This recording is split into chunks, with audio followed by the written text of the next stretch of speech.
ലോകത്തിൽ വെച്ച് ഏറ്റവും വിലപിടിപ്പുള്ള ഒരു ലോഹമാണ് സ്വർണം. സ്വർണം ഖനനം ചെയ്ത് എടുക്കുന്ന പ്രക്രിയ വളരെ ബുദ്ധിമുട്ടുള്ള ഒരു കാര്യമാണ്. കുഴിച്ചെടുക്കുന്ന അയിരു അല്ലെങ്കിൽ ഓർ പല പദാർത്ഥങ്ങളും അടങ്ങിയ വസ്തുവാണ്. പിന്നീട് അത് ലബോറട്ടറിയിൽ ശുദ്ധീകരിച്ച് പല കെമിക്കൽ പ്രോസസ്സിലൂടെ കടന്നുപോയിട്ടാണ് അവസാനം പരിശുദ്ധിയുള്ള സ്വർണമായി നമ്മുടെ കൈകളിലെത്തുന്നത്. സ്വർണം ശുദ്ധീകരിക്കാൻ ഉപയോഗിക്കുന്ന ഒരു സൊല്യൂഷനാണ് അക്വാ റീജിയ. കോൺസെൻട്രേറ്റഡ് ആയ ഹൈഡ്രോളിക് ആസിഡും കോൺസെൻട്രേറ്റഡ് ആയ നൈട്രിക് ആസിഡും അനുപാതം 1:3 റേഷ്യോയിൽ ചേർത്താണ് അക്വാ റീജിയ തയ്യാറാക്കുന്നത്.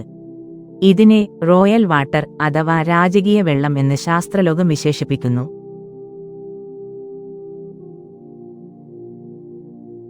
അക്വാ റീജിയ മാത്രമല്ല, ഇതിൽ ഉപയോഗിക്കുന്ന ഹൈഡ്രോളിക് ആസിഡും നൈട്രിക് ആസിഡും കണ്ടെത്തിയത് ഇസ്ലാമിക ലോകത്തെ ഏറ്റവും വലിയ ശാസ്ത്രജ്ഞന്മാരിൽ ഒരാളാണ്. ഈ വ്യക്തിയെ ശാസ്ത്രലോകം ആധുനിക ലോകത്തിലെ രസതന്ത്രത്തിന്റെ സ്ഥാപകൻ എന്ന് വിശേഷിപ്പിച്ചു. അദ്ദേഹമാണ് ജാബിർ ഇബ്ൻ ഹയ്യാൻ.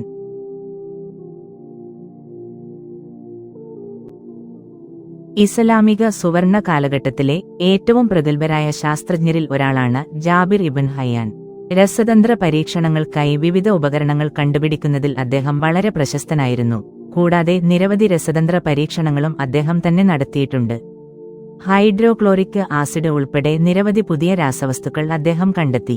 രസതന്ത്ര മേഖലയിൽ വളരെയധികം പ്രവർത്തനങ്ങൾ നടത്തിയതിനാൽ ആധുനിക ലോകത്തിലെ രസതന്ത്രത്തിന്റെ സ്ഥാപകനായി അദ്ദേഹം കണക്കാക്കപ്പെടുന്നു. ഗ്യാബിർ എന്നറിയപ്പെടുന്ന ജാബിർ ഇബ്നു ഹയ്യാൻ 72-ൽ ഇന്നത്തെ ഇറാനിലാണ് ജനിച്ചത്. അദ്ദേഹത്തിന്റെ കുട്ടിക്കാലത്ത് അദ്ദേഹത്തിന്റെ കുടുംബത്തിന് അറേബ്യയിലേക്ക് കുടിയേറേണ്ടി വന്നു. അവിടെ അദ്ദേഹം തന്റെ കാലത്തെ പ്രശസ്തരായ പണ്ഡിതന്മാരിൽ നിന്ന് പ്രാഥമിക വിദ്യാഭ്യാസം നേടുകയും ഗ്രീക്ക്, പേർഷ്യൻ, ഇന്ത്യൻ സാഹിത്യങ്ങളിൽ നിന്ന് അറിവ് നേടുകയും ചെയ്തു. ജാബിറിന്റെ പിതാവ് അബ്ബാസൈഡ് ഖിലാഫത്തിന്റെ പിന്തുണക്കാരിൽ ഒരാളായിരുന്നു. അബ്ബാസിദ് ഖലീഫ ഹാറൂൺ അൽ റഷീദ് അധികാരത്തിൽ വന്നപ്പോൾ ജാബിറിന് മന്ത്രിമാരുമായി നല്ലൊരു ബന്ധം സ്ഥാപിക്കാൻ കഴിഞ്ഞു. താമസിയാതെ അദ്ദേഹം ഒരു വൈദ്യനായിത്തീർന്നു. ഖലീഫയുടെ പിന്തുണയോടെയാണ് അദ്ദേഹം വൈദ്യശാസ്ത്രം പഠിച്ചത്. പ്രശസ്തനായ ഒരു വൈദ്യനായി അറിയപ്പെട്ട അദ്ദേഹം നിരവധി ശക്തരായ വ്യക്തികളെ സുഖപ്പെടുത്തി. കൂടാതെ അദ്ദേഹം നിരവധി രാസവസ്തുക്കളിൽ പ്രവർത്തിക്കുകയും അവയിൽ പരീക്ഷണം നടത്തുകയും ചെയ്തു. രസതന്ത്രത്തിൽ നിലവിലുള്ള അറിവ് നേടാൻ ജാബിറിന് ഒരുപാട് യാത്ര ചെയ്യേണ്ടിവന്നു. യാത്രാച്ചെലവുകൾക്കായി ഖലീഫയിൽ നിന്ന് അദ്ദേഹത്തിന് നല്ല ധനസഹായവും ലഭിച്ചിരുന്നു. ഇബ്നു ഹയ്യാൻ അഗാധമായ ഒരു മതവിശ്വാസിയായിരുന്നു. മാത്രമല്ല, തന്റെ കൃതികളിൽ ആവർത്തിച്ച് ഊന്നിപ്പറയുന്നത് ആൽക്കെമി പൂർണ്ണമായും അല്ലാഹുവിന്റെ ഇച്ഛയ്ക്ക് കീഴടങ്ങുന്നതിലൂടെയും ഭൂമിയിൽ അല്ലാഹുവിന്റെ അക്ഷരാർത്ഥത്തിൽ ഉപകരണമായി മാറുന്നതിലൂടെയും മാത്രമേ സാധ്യമാകൂ എന്നായിരുന്നു. അതിനു കാരണം യാഥാർത്ഥ്യത്തിന്റെ കൃത്രിമത്വം അല്ലാഹുവിന് മാത്രമേ സാധ്യമാകൂ എന്നാണ് അദ്ദേഹം പറഞ്ഞത്. ആൽക്കെമിക്കൽ പരീക്ഷണം പോലും പരിഗണിക്കുന്നതിനു മുമ്പ് മരുഭൂമിയിൽ മാത്രം പിഴവില്ലാതെ നടത്തേണ്ട നിർദ്ദിഷ്ട പ്രാർത്ഥനകളുടെ ദീർഘവും വിപുലവുമായ ക്രമങ്ങൾ ഉൾപ്പെടെ അദ്ദേഹത്തിന്റെ കല്ലുകളുടെ പുസ്തകം എന്ന ഗ്രന്ഥത്തിൽ പരാമർശിക്കുന്നുണ്ട്.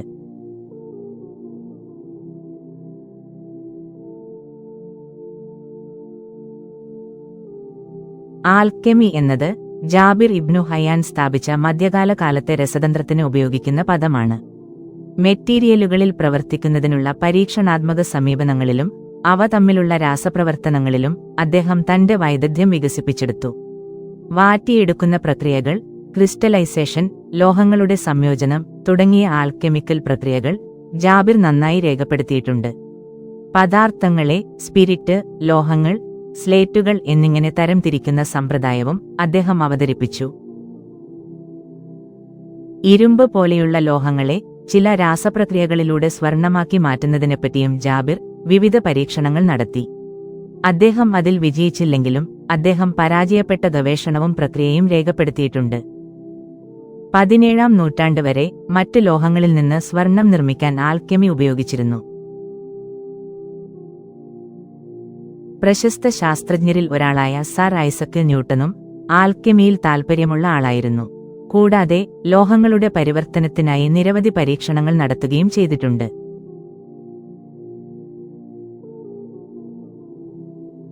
ജാബിർ ഇബ്നു ഹയ്യാൻ രസതന്ത്രത്തിന്റെ പിതാവായി പരക്കെ കണക്കാക്കപ്പെടുന്നു. എന്നാൽ അദ്ദേഹം ഒരു ജ്യോതിശാസ്ത്രജ്ഞൻ, ഫാർമസിസ്റ്റ്, ഫിസിഷ്യൻ, തത്വചിന്തകൻ, എഞ്ചിനീയർ കൂടിയായിരുന്നു. രസതന്ത്രത്തിൽ നാം മൂലകം എന്ന് വിളിക്കുന്ന 19 വ്യത്യസ്ത പദാർത്ഥങ്ങളുടെ കണ്ടുപിടുത്തത്തിന് അദ്ദേഹത്തിന് ബഹുമതിയുണ്ട്. രസതന്ത്രത്തിൽ പരീക്ഷണാത്മക രീതി ആദ്യമായി അവതരിപ്പിച്ചതും ജാബിറാണ്. ലിക്വിഡേഷൻ, ഡിസ്റ്റിലേഷൻ, ഫ്യൂഷൻ, ക്രിസ്റ്റലൈസേഷൻ എന്നിവയുടെ ബാഷ്പീകരണ രീതികളിൽ അദ്ദേഹം മെച്ചപ്പെടുത്തലുകൾ അവതരിപ്പിച്ചു.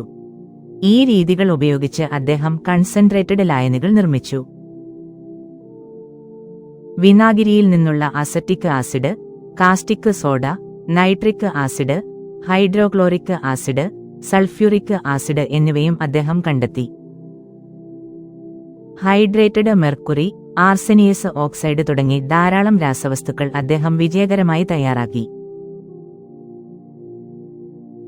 തന്റെ പരീക്ഷണങ്ങളിലൂടെ അദ്ദേഹം റോയൽ വാട്ടർ അല്ലെങ്കിൽ അക്വാ റീജിയ കണ്ടെത്തി.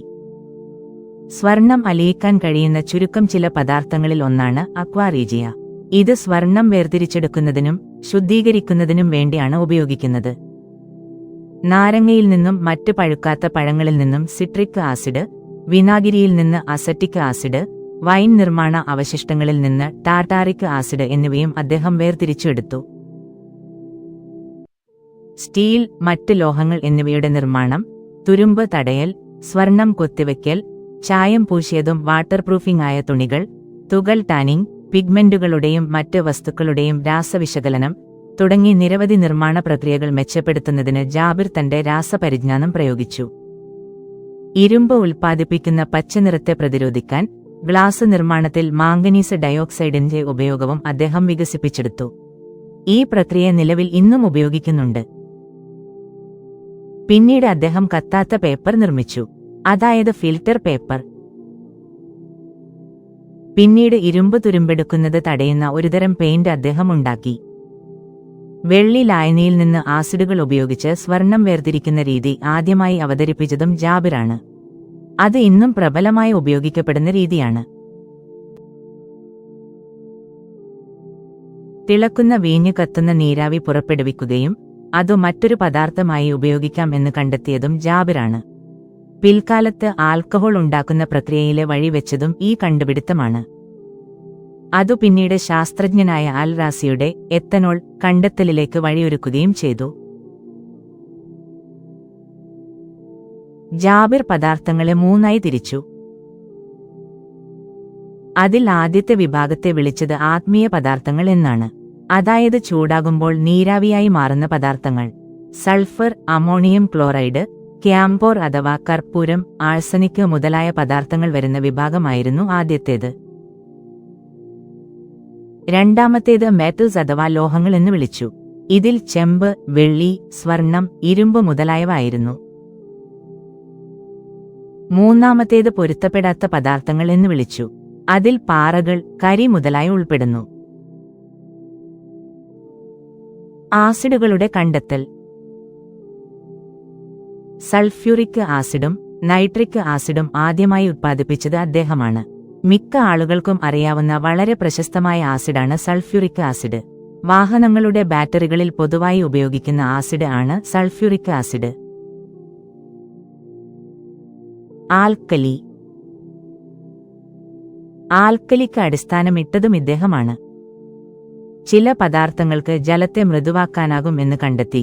ജാബിർ ഈ പദാർത്ഥങ്ങളെ ക്ഷാരം എന്ന് വിളിച്ചു. ഇംഗ്ലീഷിൽ ഇതിനെ ആൽക്കലൈൻ എന്നറിയപ്പെടുന്നു.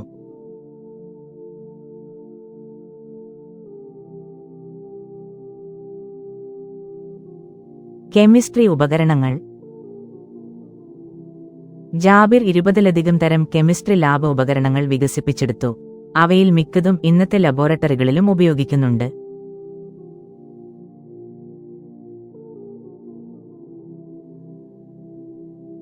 ക്രിസ്റ്റലൈസേഷൻ പ്രക്രിയയിലൂടെ പദാർത്ഥങ്ങളെ ശുദ്ധീകരിക്കുന്ന ഒരു രീതി അദ്ദേഹം വികസിപ്പിച്ചെടുത്തു.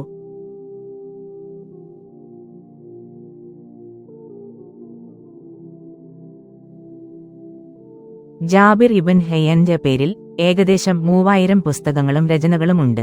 പ്രപഞ്ചശാസ്ത്രം, സംഗീതം, വൈദ്യശാസ്ത്രം, മാജിക്, ജീവശാസ്ത്രം, രസതന്ത്രം, ജ്യാമിതി, വ്യാകരണം, മെറ്റാഫിസിക്സ്, ലോജിക്ക്, ജ്യോതിഷം, സിന്തറ്റിക്, ജീവശാസ്ത്രം വരെയുള്ള വിഷയങ്ങൾ ഇതിലടങ്ങിയിരിക്കുന്നു. ഇതിൽ ജീവശാസ്ത്രപരമായ പുസ്തകങ്ങൾ സ്റ്റെനോഗ്രഫിയിൽ എഴുതിയിരിക്കുന്നതിനാൽ അദ്ദേഹത്തിന്റെ വിദ്യാർത്ഥികൾക്ക് മാത്രമേ അവ വായിക്കാൻ കഴിയൂ. അദ്ദേഹത്തിന്റെ രചനകൾ ജൂനിയർ അറബ്, പേർഷ്യൻ ഭാഷകളിലായിരുന്നു. ഇത് യൂറോപ്പിൽ നിന്ന് 12ാം നൂറ്റാണ്ടിൽ വിവർത്തനം ചെയ്യപ്പെട്ടു. അതുപോലെ തന്നെ ആൽക്കെമിസ്റ്റും മധ്യകാലഘട്ടത്തിന്റെ അവസാനത്തിൽ യൂറോപ്യൻ ആൽക്കെമിയിൽ വലിയ സ്വാധീനം ചെലുത്തിയിരുന്നു. ആൽക്കലി പോലുള്ള അറബി ശാസ്ത്ര പദങ്ങൾ യൂറോപ്പിൽ അവതരിപ്പിക്കപ്പെട്ടതും അദ്ദേഹം കാരണമാണെന്നു കണക്കാക്കുന്നുണ്ട്. എന്നിരുന്നാലും ഇപ്പോഴും വിവർത്തനം ചെയ്യപ്പെടാത്ത അദ്ദേഹത്തിന്റെ പല പുസ്തകങ്ങളും വേണ്ടത്ര പഠിക്കാൻ ശാസ്ത്രലോകത്തിന് സാധിച്ചിട്ടില്ല. അവ ഭാവിയിൽ കൂടുതൽ വസ്തുതകൾ വെളിപ്പെടുമെന്നും ശാസ്ത്രലോകം അനുമാനിക്കുന്നു.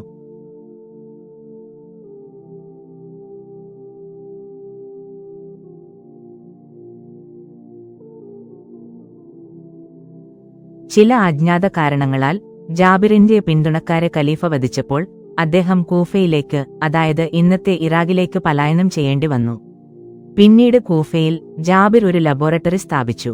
അവിടെ അദ്ദേഹം രസതന്ത്രത്തിൽ പ്രാക്ടീസ് തുടർന്നു. എന്നാൽ ജാബിറിന് ഖലീഫയിൽ നിന്ന് അധികകാലം ഒളിഞ്ഞിരിക്കാൻ കഴിഞ്ഞില്ല. താമസിയാതെ അദ്ദേഹത്തെ ഖലീഫ പിടികൂടി മരണം വരെ വീട്ടുതടങ്കലിലാക്കി.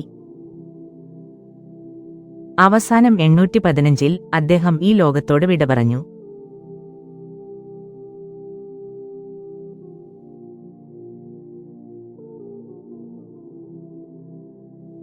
ആധുനിക രസതന്ത്രത്തിന് അടിത്തറ പാകിയ ആൽക്കെമിയുടെ സ്ഥാപകനായി ജാബിർ ഇബ്നു ഹയ്യാൻ ഇന്ന് അറിയപ്പെടുന്നു. അദ്ദേഹത്തിന്റെ കാലഘട്ടത്തിലും പിന്നീടുള്ള കാലങ്ങളിലും മുസ്ലിങ്ങൾ ജാബിറിനെ അവഗണിച്ചു എന്ന് ചരിത്രം രേഖപ്പെടുത്തുന്നു. പിന്നീട് ജാബിറിന്റെ കൃതികൾ ലാറ്റിനിലേക്ക് വിവർത്തനം ചെയ്യുകയും പാശ്ചാത്യൻ പുസ്തകങ്ങളിൽ പൗലോ കൊയ്ലോയുടെ ദി ആൽക്കെമിസ്റ്റ് എന്ന പുസ്തകങ്ങളിൽ ഉൾപ്പെടെ പരാമർശിച്ചതോടെയാണ് അദ്ദേഹത്തെപ്പറ്റി മുസ്ലിം ലോകം കൂടുതൽ അറിയാൻ ആരംഭിച്ചത് എന്നും പറയുന്നു. യൂറോപ്യന്മാർ അദ്ദേഹത്തിന്റെ കൃതികൾ അവരുടെ ഭാഷകളിലേക്ക് വിവർത്തനം ചെയ്തു. ഫ്രാൻസ്, ജർമ്മനി, UK എന്നിവിടങ്ങളിലെ ദേശീയ ലൈബ്രറികളിൽ അദ്ദേഹത്തിന്റെ 500ഓളം പുസ്തകങ്ങളും ലേഖനങ്ങളും ഇന്നും കാണാൻ സാധിക്കും.